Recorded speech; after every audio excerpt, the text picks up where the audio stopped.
ನಮಸ್ಕಾರ, welcome back to my YouTube channel. ಇವತ್ತಿನ ಒಂದು ವಿಡಿಯೋದಲ್ಲಿ ನಾನು ಒಂದು ಸ್ಯಾರಿಯಲ್ಲಿ ಯಾವ ರೀತಿ ಅಂಬ್ರೆಲಾ ಡ್ರೆಸ್ ಮತ್ತು ವೇಲ್ನ ಇವೆರಡೂ ಒಂದು ಸ್ಯಾರಿಯಲ್ಲಿ ಯಾವ ರೀತಿ ಕಟ್ಟಿಂಗ್ ಮಾಡೋದು ಅನ್ನೋದು ಈ ಒಂದು ವಿಡಿಯೋದಲ್ಲಿ ತೋರಿಸ್ತಾ ಇದ್ದೀನಿ. ಸೊ ಯಾರು ಕೂಡ ಈ ಒಂದು ವಿಡಿಯೋನ ಸ್ಕಿಪ್ ಮಾಡಿದೆ ನೋಡಿ, ಖಂಡಿತ ಬಿಗ್ನರ್ಸ್ಗೆ ಆದರೆ ಖಂಡಿತ ತಿಳಿಯುತ್ತೆ. ನಾನೀಗ ಲೈನಿಂಗ್ ತೊಗೊಂಡಿದ್ದೀನಿ, 3 ಮೀಟರ್ಸ್ ಲೈನಿಂಗ್ ತೊಗೊಂಡಿನಿ. ಅದರಲ್ಲಿ ಇವಾಗ ಫೋಲ್ಡ್ ಮಾಡಿ ಕಟ್ಟಿಂಗ್ ಮಾಡ್ಕೊತಾ ಇದ್ದೀನಿ. ಇದನ್ನೇ ಟಾಪಿಗೆ ನಾನು ಕಟ್ ಮಾಡ್ಕೊತಾ ಇದ್ದೀನಿ. ಹಾಗಾಗಿ ನಾನೀಗ ಅಗಲ 11 ಇಂಚ್ ತೊಗೊಂಡ್ಬಿಟ್ಟು ಅದನ್ನು ಕಟ್ ಮಾಡ್ಕೊಂಡಿದ್ದೀನಿ. ಅದನ್ನು ಈಗ 4 ಫೋಲ್ಡ್ ಮಾಡಿ ಇಟ್ಕೊಂಡಿದ್ದೀನಿ. ನಿಮಗೆ ತೋರಿಸ್ತಾ ಇದ್ದೀನಿ. ಲೆಂತ್ ಬಂದುಬಿಟ್ಟು 15 ಇಂಚನ್ನು ಇಟ್ಕೊಂಡಿದ್ದೀನಿ. ಲೆಂತು ಅಂದರೆ ಉದ್ದ 15 ಇಂಚು.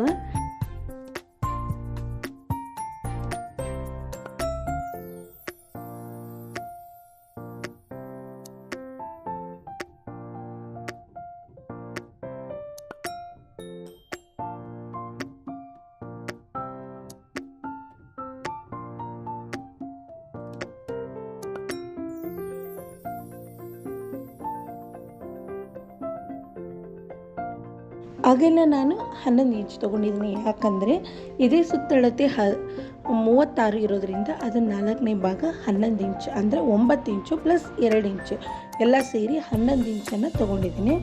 ಹಾಗೆ ಶೋಲ್ಡರ್ ಬಂದುಬಿಟ್ಟು 5.5, ಆರ್ಮಲ್ ಬಂದುಬಿಟ್ಟು ಕೂಡ 5.5. ಆಮೇಲೆ ನೆಕ್ ಬಿಡುತ್ತೆ 2.5 ಇಂಚ್ ತೊಗೊಂಡಿದ್ದೀನಿ.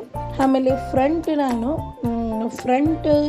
ನೆಕ್ ಲೆಂತ್ 5 ಇಂಚ್ ಇಟ್ಕೊಂಡಿದ್ದೀನಿ. ಆಮೇಲೆ ಇಲ್ಲಿ ಏನೋ ಕೆಳಗಡೆ ಇವನ್ನೆಲ್ಲ ಏನು ಮಾರ್ಕ್ ಹಾಕಿದ್ದಾನೆ ಅದು ನೀಟಾಗಿ ಲೈನ್ಸ್ ಹಾಕ್ಕೊಳ್ಳೋಣ. ಆವಾಗ ನಮಗೆ ನೀಟಾಗಿ ತಿಳಿಯುತ್ತೆ ಎಷ್ಟೆಷ್ಟು ಹಾಕ್ಕೊಂಡಿದ್ವಿ ಅಂತಂದು.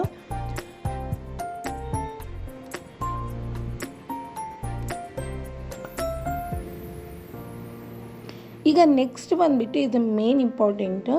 ಇಲ್ಲಿ ಬಂದುಬಿಟ್ಟು ಕೊನೆಗೆ ಎಡ್ಜಿಗೆ ನಾವು 1 ಇಂಚ್ ಮೇಲಕ್ಕೆ ತೊಗೊಂಡು ಈ ಕೆಳಗಿಂದ ನಾವು 4 ಇಂಚು ಅಥವಾ 4.5 5 ಇಂಚ್ ಕೂಡ ಇಟ್ಕೋಬೋದು. ಈಗ ನಾವು ಬ್ಲೌಸ್ಗೆಲ್ಲ ಬ್ಯಾಕ್ ಯಾವ ರೀತಿ ಟಕ್ಸ್ ಹಿಡಿತಲ್ಲ ಅದೇ ಥರ ಇಲ್ಲಿ ಬ್ಯಾಕು ಮತ್ತು ಫ್ರಂಟ್ 2 ಸೇರಿ ಬರ್ತಾವೆ.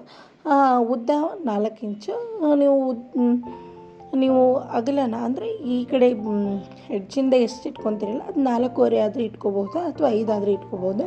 ನಾನು ಇಲ್ಲಿ 4.5 ಇಟ್ಕೊಂಡಿದ್ದೀನಿ. ಸೊ ಇಲ್ಲಿ ಆರ್ಮೂಲ ಅಲ್ಲಿ 1 ಇಂಚಿಗೆ ಬ್ಯಾಕ್ ಕರು ತೊಗೊಂಡಿದ್ದೀನಿ.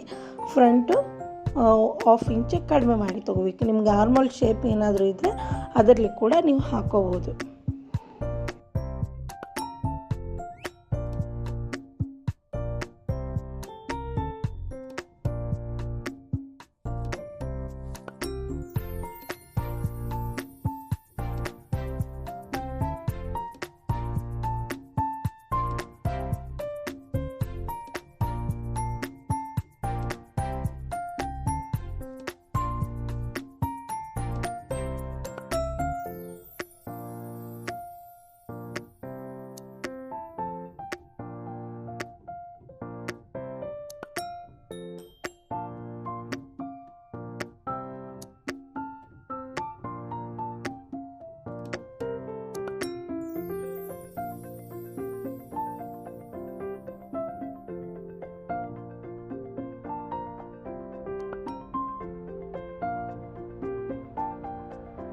ಸೊ ಇವಾಗ ಇದನ್ನ ಕಟ್ ಮಾಡ್ಕೊಳ್ಳೋಣ.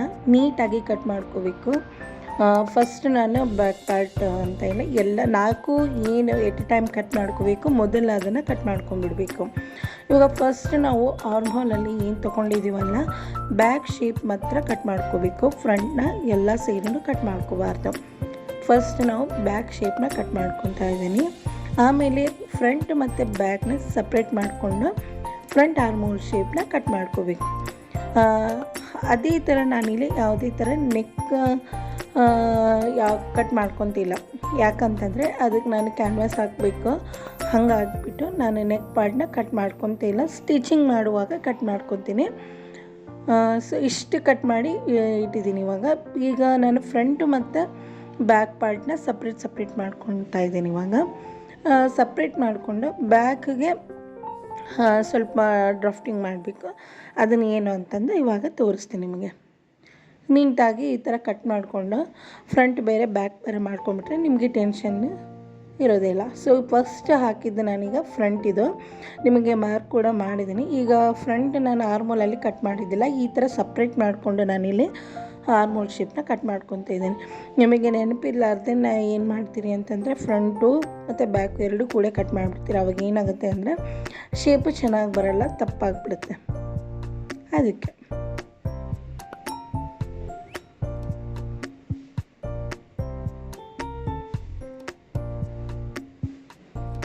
ಇನ್ ಕೇಸ್ ನಿಮ್ಗೆ ಏನಾದರೂ ಶೇಪ್ ಹಾಕೋಕ್ಕೆ ಬರಲ್ಲ ಅಂತಂದರೆ ಶೇಪರ್ ಇರುತ್ತೆ, ಆರ್ಮೋಲ್ ಶೇಪರ್, ಅದನ್ನು ಕೂಡ ನೀವು ಯೂಸ್ ಮಾಡ್ಕೋಬೋದು. ಈಗ ಬ್ಯಾಕ್ ಪಾರ್ಟ್ ತೊಗೊಂಡಿದ್ದೀನಿ ನಾನು. ಬ್ಯಾಕ್ ಪಾರ್ಟು ಕೂಡ ನೆಕ್ ವಿಡ್ತ್ ನಾನು 2.5 ಇಂಚ್ ತೊಗೊಂಡಿದ್ದೀನಿ. ಲೆಂತ್ ನಿಮಗೆ ಬ್ಯಾಕ್ ಲೆಂತ್ ಎಷ್ಟು ಬೇಕಾದರೂ ಇಟ್ಕೋಬೋದು. ನಾನಿಲ್ಲಿ 8 ಇಂಚ್ ಇಟ್ಕೊತಾ ಇದ್ದೀನಿ. ನಿಮಗೆ ಬೇಕಾದ್ರೆ ಸ್ವಲ್ಪ ಬೇಕಾದರೆ 5ರಿಂದ ಇಷ್ಟಾದರೂ, ಜಾಸ್ತಿ ಬೇಕಂದರೆ 9 ಇಟ್ಕೋಬೋದು, 10 ಕೂಡ ಇಟ್ಕೋಬೋದು. ನಾನು ಇಲ್ಲಿ 8 ಇಂಚ್ ಇಡ್ತಾ ಇದ್ದೀನಿ. ಮೇಲೆ ನಾನು ನೆಕ್ ವಿಡ್ತ್ನ 2.5 ತೊಗೊಂಡಿದ್ದೆನಲ್ಲ, ಇಲ್ಲಿ ನಾನು 3 ಇಂಚ್ ತೊಗೊತಾ ಇದ್ದೀನಿ. ನಿಮಗೆ ಯಾಕಂದರೆ ನೀವು ರೌಂಡ್ ಶೇಪು ಈ ಥರ ನಿಮಗೆ ಯಾವ ನೆಕ್ ಡಿಸೈನ್ ಮಾಡ್ಕೋತೀರಲ್ಲ ಆ ಥರನೂ ತೊಗೋಬೋದು. ನಾನಿಲ್ಲಿ ನೆಕ್ ಇವಾಗ ಯಾವುದೇ ರೀತಿ ಕಟ್ ಮಾಡ್ಕೊತಾ ಇಲ್ಲ, ಜಸ್ಟ್ ನಾನು ಲೈನ್ಸ್ ಅಷ್ಟೇ ಹಾಕಿ ಡ್ರಾ ಮಾಡಿ ಹಾಕಿರ್ತೀನಿ. ಯಾಕಂದರೆ ನಾವು ಕ್ಯಾನ್ವಾಸ್ ಹಾಕೋದ್ರಿಂದ ಈಗಲೇ ಕಟ್ ಮಾಡಿದರೆ ಅಷ್ಟು ನೀಟಾಗಿ ಬರೋಂಗಿಲ್ಲ.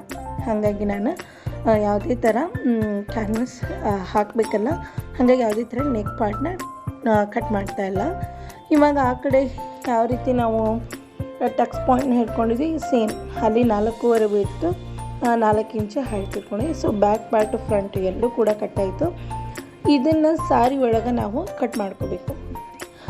ಸಾರಿ ಫುಲ್ಲು ಸಾರಿ ಇತ್ತಪ್ಪ ಅಂತಂದರೆ ಫಸ್ಟು ನೀವೇನು ಮಾಡಬೇಕು ಅಂತಂದರೆ ನಿಮ್ಮ ಪಲ್ಲು ಪಾರ್ಟ್ ಅಂದರೆ ಈ ಶೆರಗಂತ ಹೇಳ್ತೀವಲ್ಲ ಅದನ್ನು ಯೂಸ್ ಮಾಡ್ಕೋತೀರಪ್ಪ ಅಂತಂದರೆ ನೀವು ಟಾಪಿಗೆ ಅದನ್ನೇ ಯೂಸ್ ಮಾಡ್ಕೊಳ್ಳಿ. ನಾನು ಇದನ್ನು 2 ಥರ ಫೋಲ್ಡ್ ಮಾಡಿ, ಅಂದರೆ ಬ್ಯಾಕು ಫ್ರಂಟು ಒಮ್ಮರಿ ಕಟ್ ಮಾಡಿಕೊಂಡು ಮುಗಿದ್ಬಿಡುತ್ತೆ.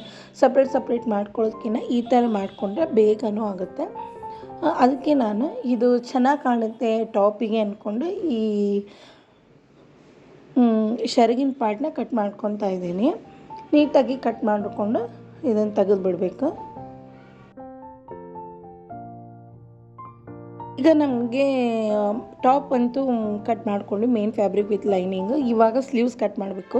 ಸ್ಲೀವ್ಸ್ಗೆ ನಾನು ಯಾವುದೇ ಥರ ಲೈನಿಂಗ್ ಯೂಸ್ ಮಾಡ್ತಾಯಿಲ್ಲ. ಜಸ್ಟ್ ಇಲ್ಲಿ ನಾವು ಆಗಲೇ ಶೆರಗಿನ ಪಾರ್ಟ್ ಕಟ್ ಮಾಡ್ಕೊಂಡ್ವಿಲ್ಲ, ಎರಡೂ ಕಡೆ ನಮಗೆ ಈ ಥರ ಬಾರ್ಡರ್ ಥರ ಬಂದಿದೆ, ಆ ಕಡೆ ಬಂದಿತ್ತು ಪಲ್ಲುಗೆ. ಇದನ್ನು ನಾನು ಸ್ಲೀವ್ ಎಡ್ಜಿಗೆ ಚೆನ್ನಾಗಿ ಕಾಣುತ್ತೆ ಅಂದ್ಬಿಟ್ಟು ಇಲ್ಲೇ ನಾನು 4 ಫೋಲ್ಡಿಂಗ್ ಮಾಡಿಬಿಟ್ಟು ನನಗೆ ಎಷ್ಟು ಲೆಂತ್ ಬೇಕೋ ಅಷ್ಟು ಲೆಂತಿಗೆ ನಾನು ಸ್ಲೀವ್ಸ್ನ ಕಟ್ ಮಾಡ್ಕೊತಿದ್ದೀನಿ. ನಿಮಗೆ ಇನ್ ಕೇಸ್ ಈ ಥರ ಬಾರ್ಡ್ರ್ ಬೇಡಪ್ಪ ನನಗೆ ಎಡ್ಜಿಗೆ ಅಂತಂದರೆ ನೀವು ಆ ಸೈಡಿಂದ ಕೂಡ ನೀವು ಕಟ್ ಮಾಡ್ಕೋಬೋದು. ನನಗೆ ಇದು ತುಂಬಾ ಚೆನ್ನಾಗಿ ಕಾಣುತ್ತೆ ಅಂದ್ಕೊಂಡು ಈ ರೀತಿಯಾಗಿ ಫೋಲ್ಡಿಂಗ್ ಮಾಡಿ ಕಟ್ ಮಾಡ್ಕೊತಾ ಇದ್ದೀನಿ. ನಿಮಗೆ ಯಾವ ಥರ ಡಿಸೈನ್ ಬೇಕೋ ಆ ಥರ ನೀವು ಮಾಡ್ಕೋಬೋದು. ನಾನೀಗ ಲೆಂತ್ ಇಲ್ಲಿ 20 ಇಂಚನ್ನು ತೊಗೊತಿದ್ದೀನಿ. ಫುಲ್ ಸ್ಲೀವ್ನ ಸ್ಟಿಚ್ ಮಾಡಬೇಕು ಅಂತ ಅಂದ್ಕೊಂಡು ಇದನ್ನು ಫುಲ್ ಲೆಂತ್ ತೊಗೊಂಡಿದ್ದೀನಿ. ನಿಮಗೆ 20 ಬೇಕಾದರೂ ತೊಗೋಬೋದು ಅಥವಾ 19 ಆದರೂ ತೊಗೋಬೋದು. ನಾನಿಲ್ಲಿ 20 ಬೇಡ ಅಂದ್ಕೊಂಡು 19 ಇಂಚ್ ಅಂತ ತೊಗೊಂಡಿದ್ದೀನಿ. ವಾಪಸ್ ಅಲ್ಲಿ ಹೊಲಿಗೆಗೆ ಹೋಗುತ್ತೆ, ಇದನ್ನು ಸ್ವಲ್ಪ ಫೋಲ್ಡಿಂಗಲ್ಲಿ ಹೋಗುತ್ತೆ ಅಂದ್ಬಿಟ್ಟು ಇಷ್ಟು ತೊಗೊಂಡಿದ್ದೀನಿ. ಆಮೇಲೆ ನಮಗೆ ಉದ್ದ ಬೇಕಲ್ವ, ಸ್ಲೀವ್ಸಿನ ಉದ್ದ ಯಾವ ರೀತಿ ಕಂಡುಹಿಡಿಯೋದು ಡ್ರೆಸ್ಸಿಗೆ ಅಂದರೆ 11 ಇಂಚು ನಾವು ಟಾಪಿಗೆ ಸುತ್ತಳತೆ ತೊಗೊಂಡಿದ್ವಿ, ಎದೆ ಸುತ್ತಳತೆ. ಅದರಲ್ಲಿ 2 ಮೈನಸ್ ಮಾಡಬೇಕು. ಅಂದರೆ 11ರಲ್ಲಿ 2 ಮೈನಸ್ ಮಾಡಿದರೆ 9 ಇಂಚ್ ಆಗುತ್ತೆ. ವಿಡ್ತ್ ನಾವು 9 ಇಂಚನ್ನು ತೊಗೋಬೇಕು. 9 ಇಂಚನ್ನು ತೊಗೊಂಡು ಈ ಆರ್ಮೋಲ್ ಡೌನಿಂಗ್ ಅಂತಾರಲ್ವ ಅದಕ್ಕೆ ನಾವು ಜಾಸ್ತಿ ಉದ್ದ ಸ್ಲೀವ್ಸ್ ಇತ್ತಂದರೆ 3.5 ತೊಗೋಬೇಕಾಗುತ್ತೆ. 3.5ರಿಂದ 4 ತೊಗೊಂಡ್ರೆ ಪರವಾಗಿಲ್ಲ. ನೀವು ತುಂಬ ಶಾರ್ಟ್ ಸ್ಲೀವ್ ಅಂತ ತೊಗೊಂಡ್ರೆ ಅದಕ್ಕೆ 2, ತುಂಬ ಸಣ್ಣ ಸ್ಲೀವ್ ಹೊಲಿಸ್ತಾರಲ್ಲ ಅದಕ್ಕೆ 2, ಈ 8 ಇಂಚು 9 ಇಂಚು ಜಾಸ್ತಿ ಈ ಥರ ಹೊಲಿಸಿದ್ರೆ 3 ಇಂಚು 3.5ರಿಂದ ನಾವು ತೊಗೋಬೇಕಾಗುತ್ತೆ. 3.5 ಡೌನು ಆರ್ಮೋಲ್ ಡೌನು 3.5 ತೊಗೋಬೇಕು. ನಾನು 3.5 ತೊಗೊಂಡಿದ್ದೀನಿ. ಅಲ್ಲಿಂದ 2 ಇಂಚು ನಾವು ಈ ಥರ ಅಲ್ಲಿ ಮಾರ್ಕ್ ಹಾಕಿದ್ದೀನಿ ನೋಡಿ, ನಾನು ಅಲ್ಲಿ ತೊಗೊಂಡ್ಬಿಟ್ಟು ಈ ಇಲ್ಲೇನು ಮಾರ್ಕ್ ಹಾಕ್ಕೊತಿದ್ದೀನಲ್ಲ ಅಲ್ಲಿ ನಿಮ್ಗೆ ಶೇಪ್ ಏನಾದರೂ ಸಿಗಲಿಲ್ಲ ಅಂದರೆ ಸ್ಲೀವ್ ಶೇಪು ನಿಮಗೆ ಹಾಕೋಕ್ಕಾಗಲಿಲ್ಲ ಅಂದರೆ ಅದ್ರದ್ದು ಕೂಡ ಶೇಪರ್ ಸಿಗುತ್ತೆ, ಅದನ್ನ ತೊಗೊಂಡಾದರೂ ಹಾಕೋಬೋದು. ಇಲ್ಲಾಂದರೆ ನಿಮಗೆ ಬರುತ್ತೆ ಅಂದರೆ ಕೈಲಿ ಕೂಡ ಡ್ರಾ ಮಾಡ್ಕೋಬೋದು. ಸೊ ಇಲ್ಲಿ ನಾನು ಸ್ಲೀವ್ಸ್ ಶೇಪ್ ಕೂಡ ಹಾಕ್ಕೊಂಡಾಗಿದೆ. ಕೆಳಗೆ ನಮ್ಮದು ಲೂಸ್ ಬಂದುಬಿಟ್ಟು 5 ಇಂಚ್ ತೊಗೊಂಡಿದ್ದೀನಿ. ಇನ್ನೂ ಕಡಿಮೆ ಬರುತ್ತೆ. ನೀವು ಬಿಗ್ನರ್ಸ್ ಆದರೆ ಒಂದು ಅರ್ಧ ಇಂಚು 1 ಇಂಚ್ ಎಕ್ಸ್ಟ್ರಾನೇ ಬಿಟ್ಕೊಳ್ಳಿ, ಯಾಕಂದರೆ ಕಟ್ಟಿಂಗಲ್ಲಿ ಹೋಗಿಬಿಡುತ್ತೆ. ಹಾಗಾಗಿ ಒಂದು ಅರ್ಧ ಅಥವಾ 1 ಇಂಚನ್ನು ನೀವು ಸ್ವಲ್ಪ ಎಕ್ಸ್ಟ್ರಾ ಬಿಟ್ಕೊಂಡ್ರೆ ಒಳ್ಳೆಯದು.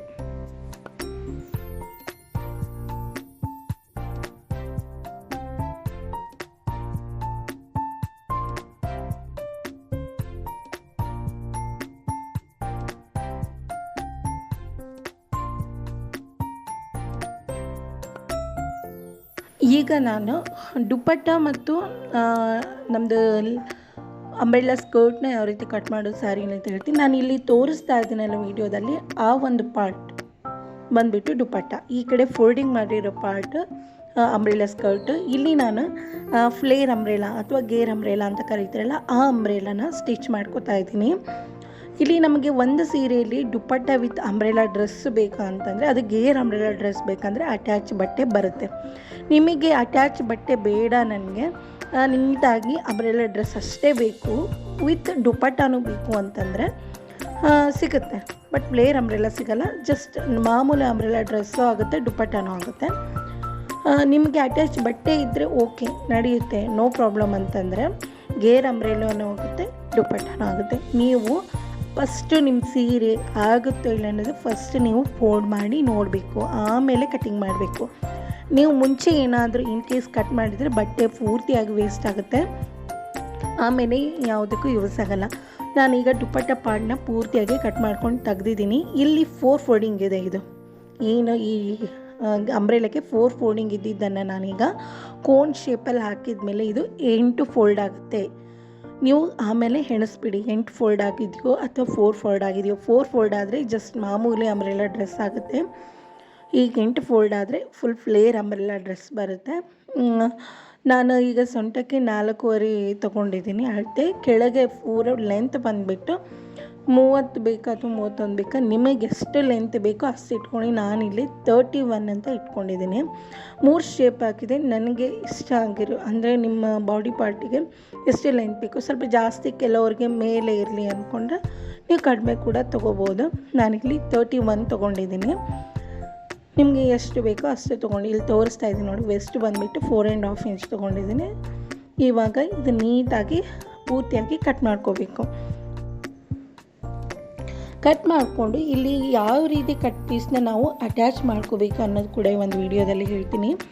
ಇಲ್ಲಿ ನೋಡಿ, ಇಲ್ಲಿ ತೋರಿಸ್ತಾ ಇದ್ದೀನಿ 4 ಫೋಲ್ಡಿಂಗ್ ಆಯಿತು. ಇಲ್ಲಿ ಏನು ತೋರಿಸ್ತಾ ಇದ್ದೀನಿ, ಈ ಒಂದು ಬಟ್ಟೆನ ಇಲ್ಲಿ ಕಮ್ಮಿ ಬರುತ್ತೆ. ಇಲ್ಲಿ ಡ್ರಾ ಎಲ್ಲಿಗೆ ಬಂದಿದೆ ನೋಡಿ, ಅಲ್ಲಿ ಬರಬೇಕಿತ್ತು. ಬಟ್ ಕಮ್ಮಿ ಇರೋದ್ರಿಂದ ಆ ಥರ 4 ಪೀಸಿಗೆ ನಮಗೆ ಕಡಿಮೆ ಬಟ್ಟೆ ಬರುತ್ತೆ. ಸೊ ಆ ಉಳಿದಿರುವಂಥ ಬಟ್ಟೆನ ಆ 4 ಪೀಸಿಗೆ ನಾವು ಅಟ್ಯಾಚ್ ಮಾಡ್ಕೋಬೇಕು. ಓಕೆನಾ? ನೀವು ಈ ಒಂದು ಅಂಬ್ರೆಲಾ ಸ್ಕರ್ಟ್ನ ಕಟ್ ಮಾಡಿದ ಕೂಡಲೇ ಎಲ್ಲೆಲ್ಲಿ ಸ್ವಲ್ಪ ಜಾಯಿಂಟ್ ಇರುತ್ತೆ ನೋಡಿ, ಫೋಲ್ಡಿಂಗ್ ಇರುತ್ತೆ, ಅದನ್ನು ಕೂಡ ಕಟ್ ಮಾಡ್ಕೋಬೇಕು. ಮಾಡಿಕೊಂಡು ಏನು ಬಟ್ಟೆನ ಅಟ್ಯಾಚ್ ಮಾಡಬೇಕಿರುತ್ತಲ್ಲ ಆವಾಗಲೇ ಅಟ್ಯಾಚ್ ಮಾಡ್ಕೋಬೇಕು. ನಿಮಗೆ ಸ್ಟಿಚ್ ಮಾಡೋಕ್ಕೆ ಟೈಮ್ ಇಲ್ಲ ಅಂದರೆ ಆ ಬಟ್ಟೆನ ಕಟ್ ಮಾಡಿ ಅದಕ್ಕೆ ಎಲ್ಲೆಲ್ಲಿ 4 ಪೀಸ್ನ ಕಟ್ ಮಾಡ್ಕೊಂಡು ಅಟ್ಯಾಚ್ ಮಾಡ್ಕೋಬೇಕಲ್ಲ, ಫಸ್ಟ್ ನೀವು ಅಟ್ಯಾಚ್ ಮಾಡಿ ಆಮೇಲೆ ನೀಟಾಗಿ ಕಟ್ ಮಾಡ್ಕೋಬೇಕು. ಅಲ್ಲಿ ನೀವು ಪಿನ್ ಹಾಕಿಟ್ಬಿಡಿ. ಇಲ್ಲಿ ನಾನು ಪಿನ್ ಹಾಕಿ ತೋರಿಸ್ತೀನಿ ನಿಮಗೆ. ಅಥವಾ ಪಿನ್ ಯಾವ ರೀತಿ ಹಾಕಬೇಕು ಅಂತಂದು ನಿಮಗೆ ಅಲ್ಲಿಂದ ಎಲ್ಲಿ ಕೊನೆ ಎಂಡಿಗಿರುತ್ತೆ ನಾವು ಕಟ್ ಮಾಡಿದ ಅಂಬ್ರೆಲಾ ಶೇಪು, ಅಲ್ಲಿಂದ ಎಂಡ್ವರೆಗೆ ನೀವು ಪಿನ್ ಹಾಕಿಟ್ಕೊಂಡ್ಬಿಟ್ರೆ ಸ್ಟಿಚ್ ಮಾಡುವಾಗ ನಿಮಗೆ ಕನ್ಫ್ಯೂಷನ್ ಆಗೋಲ್ಲ ಎಲ್ಲಿಂದ ನಾವು ಹಾಕೋಬೇಕು ಅಂತಂದು. ಆಮೇಲೆ ನೀಟಾಗಿ ನೀವು ಅಂಬ್ರೆಲಾ ಶೇಪಲ್ಲೇ ಹಾಕಿ ಎಕ್ಸ್ಟ್ರಾ ಬಟ್ಟೆನ ನೀವು ಕಟ್ ಮಾಡ್ಕೋಬೋದು. ನಾನು ಇದನ್ನು ಸ್ಟಿಚಿಂಗ್ ವಿಡಿಯೋದಲ್ಲಿ ತಿಳಿಸ್ತೀನಿ ನಿಮಗೆ ಯಾವ ರೀತಿ ಅಂತಂದು. ಈ ಒಂದು ವಿಡಿಯೋ ನಿಮಗೆ ಖಂಡಿತ ಇಷ್ಟ ಆಗಿದೆ ಅಂದ್ಕೊತೀನಿ. ಈ ಒಂದು ಸ್ಯಾರಿಯಲ್ಲಿ ನಾನು ಯಾವ ರೀತಿ ಫ್ಲೇರ್ ಅಂಬ್ರೆಲಾ ವಿತ್ ದುಪ್ಪಟ್ಟನ ಯಾವ ರೀತಿ ಕಟ್ಟಿಂಗ್ ಮಾಡಿದೆ ಅಂತ ನಿಮಗೆ ಸ್ಟೆಪ್ ಬೈ ಸ್ಟೆಪ್ ಅರ್ಥ ಮಾಡಿಸಿದ್ದೀನಿ. ಇನ್ ಕೇಸ್ ನಿಮ್ಗೆ ಅರ್ಥ ಆಗದೇ ಇದ್ದರೆ ವಿಡಿಯೋ ಇನ್ನೊಂದು ಸರ್ತಿ ನೋಡಿ, ಖಂಡಿತ ಅರ್ಥ ಆಗುತ್ತೆ. ನಾವಿಲ್ಲಿ ಯಾವ ಥರ ಸ್ಯಾರಿನ 8 ಫೋಲ್ಡ್ ಕೋನ್ ಶೇಪ್ ಹಾಕಿ 8 ಫೋಲ್ಡಲ್ಲಿ ಕಟ್ ಮಾಡ್ತೀವಿ, ಅದೇ ಥರ ನಾನಿಲ್ಲಿ ಲೈನಿಂಗ್ ಕೂಡ ಸೇಮ್ ಯಾವ ಥರ ನಾವು ಇಲ್ಲಿ 8 ಫೋಲ್ಡ್ ಹಾಕಿದ್ವಲ್ಲ ಮೇನ್ ಫ್ಯಾಬ್ರಿಕ್, ಬಟ್ ನಮಗೆ ಲೈನಿಂಗ್ನ 8 ಫೋಲ್ಡ್ ಬೇಕಾಗಿಲ್ಲ, ಜಸ್ಟ್ 4 ಫೋಲ್ಡಿಂಗ್ ಹಾಕಿ ಕೋನ್ ಶೇಪಲ್ಲಿ ಫಸ್ಟ್ ಹಾಕಿದಾಗ ಜಸ್ಟ್ 2 ಫೋಲ್ಡ್ ಆಗುತ್ತೆ, ಕೋನ್ ಶೇಪಲ್ಲಿ ಹಾಕಿದ್ಮೇಲೆ 4 ಫೋಲ್ಡ್ ಆಗುತ್ತೆ. ಅದನ್ನು ಕೂಡ ನಾನಿಲ್ಲಿ ವೀಡಿಯೋದಲ್ಲಿ ತೋರಿಸ್ತಿದ್ದೀನಿ ನೋಡಿ, ಆಲ್ರೆಡಿ ಕಟ್ಟಿಂಗ್ ಮಾಡ್ಕೊಂಡಿದ್ದೀನಿ. ಇಲ್ಲೇ ಇದೆ ನೋಡಿ 1 2 ಮತ್ತು ಇನ್ನು ನೋಡಿ 1 2 3 ಮತ್ತು 4 ಅಲ್ಲಿ ಕೂಡ 2 ಅಟ್ಯಾಚ್ ಬರುತ್ತೆ, ಬಟ್ಟೆ 2 ಪೀಸ್ ಅಟ್ಯಾಚ್ ಬರುತ್ತೆ. ಈಗ ಆಲ್ರೆಡಿ ನಾನು ಅಟ್ಯಾಚ್ ಮಾಡ್ಕೊಂಡಿದ್ದೀನಿ. ಅದೇ ಥರ ನೀವು ಮೇನ್ ಫ್ಯಾಬ್ರಿಕ್ ಕೂಡ ಅಟ್ಯಾಚ್ ಮಾಡಬೇಕು. ಖಂಡಿತ ನಿಮಗೆ ಈ ಒಂದು ವಿಡಿಯೋ ಇಷ್ಟ ಆಗಿದೆ ಅನ್ಕೋತೀನಿ. ಸೊ ಇವತ್ತಿನ ವೀಡಿಯೋನ ಎಂಡ್ ಮಾಡ್ತಾಯಿದ್ದೀನಿ. ಎಲ್ರಿಗೂ thank you so much. Please ನನ್ನ ಚಾನಲ್ ಸಬ್ಸ್ಕ್ರೈಬ್ ಮಾಡೋದನ್ನು ಮರಿಬೇಡಿ.